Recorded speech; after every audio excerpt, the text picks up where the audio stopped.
Je suis Christelle Célis et ici, j'ai à cœur de t'offrir un espace de messages et de canalisation à travers ce podcast. Pas de développement personnel pour se donner bonne conscience, pas de dogme ou de cadre rigide, pas de spiritualité à la mode.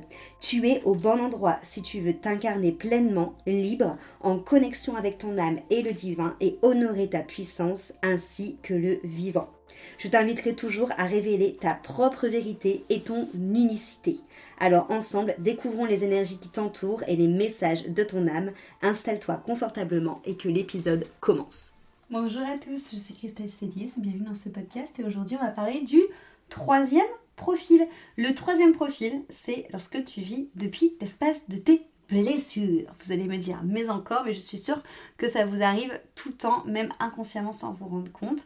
C'est lorsque tu te rends compte, par exemple, que ta réaction est disproportionnée ou que tu es pris dans une effluve d'émotions qui viennent vraiment t'envahir, qui viennent vraiment te submerger.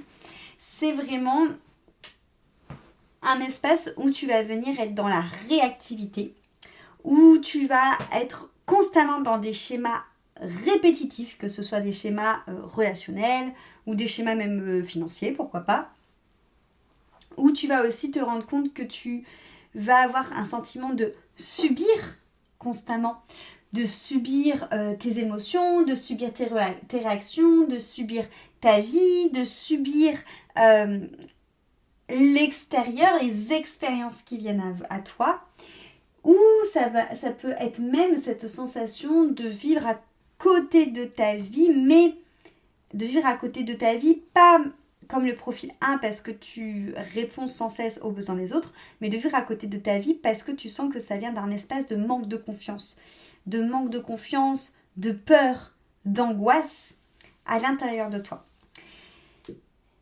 Ça ne veut pas dire que tu n'as pas suffisamment travaillé sur toi. Ça peut être tout simplement dû à cette notion où la blessure n'a pas été identifiée, n'a pas été guérie, n'a pas été remis à la surface assez profondément. C'est comprendre en fait que tu es dirigé depuis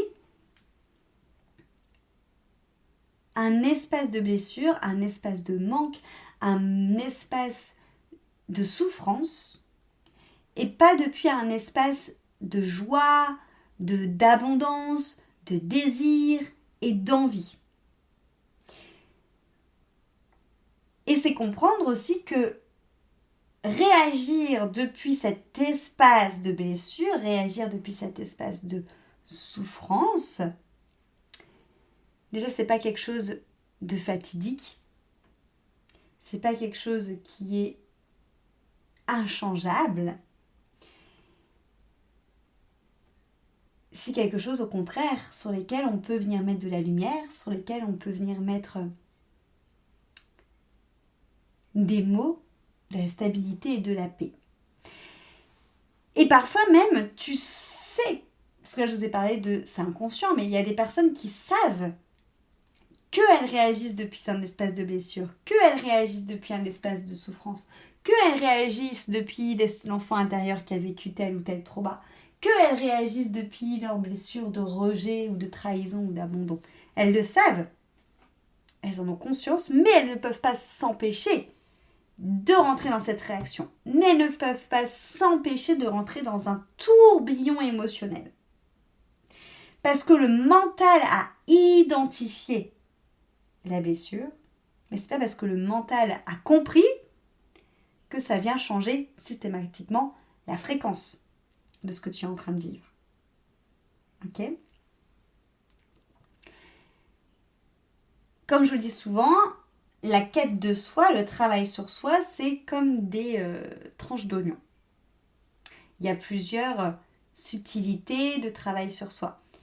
La première, souvent, c'est en effet tout ce qui va toucher le concret, la parole, le fait de poser des mots sur une situation, sur quelque chose que l'on vit, sur des comportements que l'on a. Ensuite, souvent, on va aller voir un peu plus l'inconscient, ce qui se joue inconsciemment. Quelles sont les croyances inconscientes que tu te dis? Quelles sont toutes ces choses qui vont se jouer en coulisses, mais toujours dans ta psyché. Après, il y a toutes les choses qui vont être plus subtiles, comme l'émotionnel, comme l'énergétique.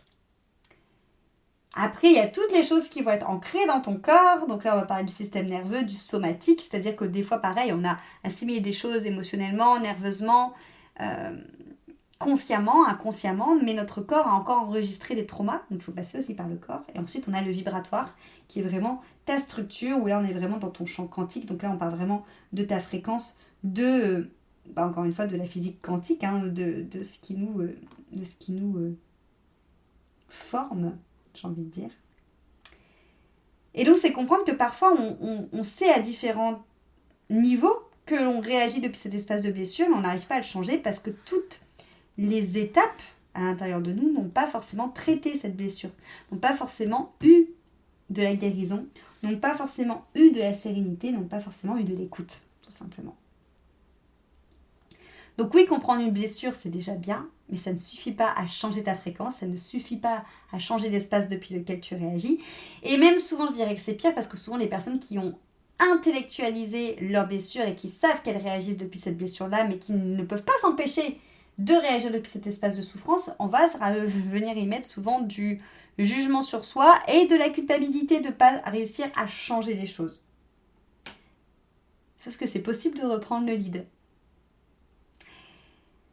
C'est possible de sortir de cet espace de souffrance pour entrer dans un nouveau mouvement et pour venir y mettre du recul, de la hauteur, de la stabilité et de la sérénité.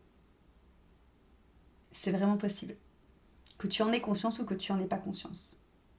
Pour pouvoir pleinement réintégrer ta vie depuis l'espace de ton cœur, de ton âme et de la version de toi là qui est prête à être uploadée et puis la version de toi du passé. Et ça ne veut pas dire qu'on renie le passé, ça ne veut pas dire qu'on pardonne le passé, ça ne veut pas dire qu'on efface le passé. Ça veut juste dire qu'on ne subit plus ce passé. C'est totalement différent.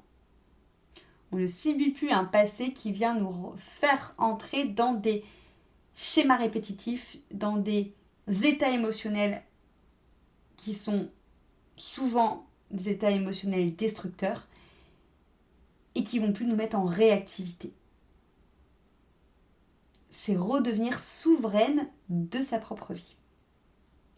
Ça, pour moi, c'est le profil 3.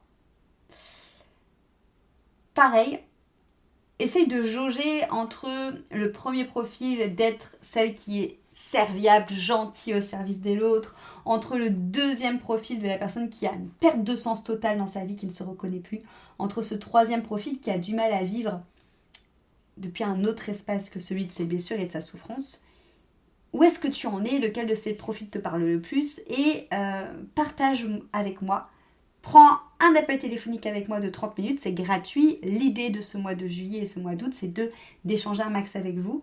Donc, prends un appel avec moi et on voit aujourd'hui comment ça impacte ta vie. Et ce que tu pourrais mettre en place pour justement faire en sorte de ne plus vivre une vie depuis l'espace de tes blessures. Encore une fois, pas pour les oublier, mais pour ne plus les subir.